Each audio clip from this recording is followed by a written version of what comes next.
All right, let's dive right into this explainer by asking ourselves a surprisingly profound question about our everyday habits. Take a second and just think about what you ate for lunch today. Was it a quick sandwich, a carefully prepped salad? Whatever it was, we usually just think of food as fuel, right? But if we look a little closer, our plates are actually packed with hidden meanings about who we are, where we belong, and what we fundamentally believe in. Our source material hits the nail on the head with this brilliant idea. Religion is often thought of as something strictly internal, or maybe confined to a mosque, a church, or a temple. But the truth is, religion doesn't just stay in the house of worship. It appears right there on the plate. When someone avoids a certain ingredient, or fasts, or prepares a meal in a very specific way, they're literally transforming a basic biological need into a daily lived practice. It makes their identity and their belonging instantly visible to the world. So, welcome to our explainer, the plate and the practice, decoding religious dietary laws. We're going to take an enthusiastic exploration into how food acts as the ultimate test case for religious freedom, empathy, and even organizational planning in our modern world. We aren't just going to list off what people can and cannot eat.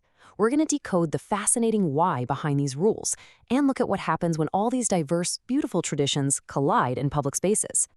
Here is our agenda for this thematic journey. We'll start off with purity, order and identity, move into nonviolence and compassion, explore renunciation and equality, tackle the everyday stress test, and finally finish up with the inter-religious buffet. Part 1. Purity, order, and identity. More than just a list of ingredients. Let's start with traditions that use food to create daily structure and community trust. Let's look at kashrut, or keeping kosher. What's really fascinating here is that it's framed not as some exotic diet, but as a living connection to tradition that turns the ordinary, everyday kitchen into a space of religious order. It's about so much more than just, avoiding pork. Kashrut involves strict rules about which animals are suitable, how they must be ritually slaughtered to minimize suffering, and an absolute separation of meat and dairy products, meaning they can't be cooked or eaten together. For someone living strictly kosher, this takes serious planning. You have to think about your grocery shopping, keep separate kitchen utensils, and know exactly where your food comes from. It builds an incredibly strong sense of community identity. Now, over in the Islamic tradition, we have halal, which simply means permissible. And while most of us know it involves avoiding pork and alcohol, it also encompasses how an animal is raised and slaughtered with an invocation of God. It builds a profound structure of trust. And our sources point out that this discipline is intensely magnified during the fasting of Ramadan. During this month, believers abstain entirely from food and drink from dawn until sunset. It directly connects bodily restraint with spiritual devotion, reminding the individual of their dependence on God, and wow, it builds immense solidarity when the whole community gathers to break the fast at sunset. Part 2. Nonviolence and compassion. Ethics served on a plate. Shifting gears here, the crucial point in several Eastern traditions is how moral attention to living beings dictates what actually goes into our bodies. This introduces us to ahimsa, the principle of nonviolence. Ahimsa forces a believer to ask a truly fascinating ethical question at literally every meal. How much harm or suffering did this food cause? It's the belief that our food choices carry real moral weight. The ultimate goal is to eat in a way that minimizes injury to the world around us. And this is exactly why we cannot generalize these traditions.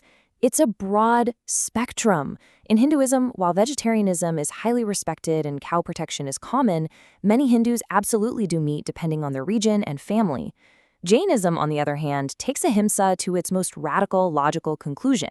A Jain might avoid root vegetables, like potatoes or onions, because uprooting the plant kills it entirely and disturbs microscopic life in the soil. Meanwhile, Buddhism focuses heavily on the mindfulness of consumption itself. Buddhist monks might actually eat meat if it's offered to them as charity, provided the animal wasn't killed specifically for them. It's less about a strict list of ingredients and more about reducing suffering and overcoming our attachment to sensory desires. Part 3. Renunciation and absolute equality. Giving up to give back. Next up, we're exploring mechanisms where abstaining from food or sharing it freely is designed to break down social barriers. Let's look at Christian fasting. Instead of strict daily dietary taboos year-round, Christian traditions, particularly around the season of Lent leading up to Easter, often utilize voluntary renunciation. Fasting here isn't a diet, it's a voluntary pause.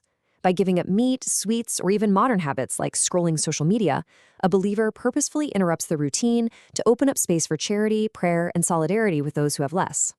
Then we have the Sikh Langar, which is a breathtakingly practical ritual. The Langar is a community kitchen found in a gurdwara, openly offered to literally anyone. They serve strictly vegetarian foods so that people from any religious background can eat together without violating their own dietary laws. But the absolute best part? The equality. Everyone sits together on the floor at the exact same level, rich, poor, men, women, regardless of caste. It actively erases societal hierarchies right there in the dining hall. Part 4, the everyday stress test, where theology meets the cafeteria line.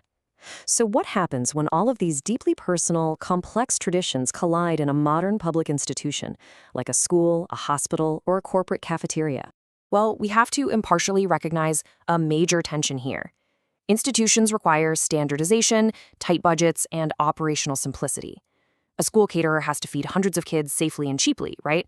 But individual religious practice is highly nuanced. Just leaving out pork doesn't magically make a meal kosher or halal if the preparation spaces and utensils are shared. So institutions simply can't cater to every single microscopic rule. But failing to try turns religion from a free practice into a massive social hurdle. Which brings us to the neutrality debate. Serving a standard vegetarian option solves a lot of logistical headaches since it avoids most meat-based religious restrictions. But is a baseline vegetarian option a fair fix or an invisible erasure of specific needs? Some argue that true neutrality shouldn't mean just ignoring those who require specific certifications, like halal or kosher meat, to feel fully included. Think about it. When a kid goes on a school trip and can't eat the main meal like everyone else, they suddenly become highly visible and isolated. How do we balance those institutional limits with genuine inclusion? Part 5, the interreligious buffet, practical steps for respectful sharing. Let's see how this all builds into an actionable, empowering guide for organizing shared spaces without alienating anyone. The great news is you don't need to be a theologian to host a good event. By focusing on a few structured steps, communities can replace the anxiety of doing something wrong with the warmth of inclusive hospitality. Provide transparent, clear labeling of all ingredients. Is there hidden gelatin or alcohol in that sauce? Offer reliable, high-quality vegetarian and vegan baselines. Prevent cross-contamination by using separate serving utensils. That one is absolutely crucial. Foster open communication, and above all, never, ever force an individual to act as the spokesperson for their entire religion. Make the planning a shared group responsibility. I'm going to leave you with this final thought. When we eat together, who is truly invited to the table? The way we plan our menus is arguably the most honest reflection of who we value in our shared society. Food is never just food. It's identity, it's ethics, and it's community. The next time you're organizing a lunch, a school trip, or a dinner party, remember that making space on the menu is really about making space for the person. Thanks for joining me on this explainer, and I hope it gave you some fascinating food for thought.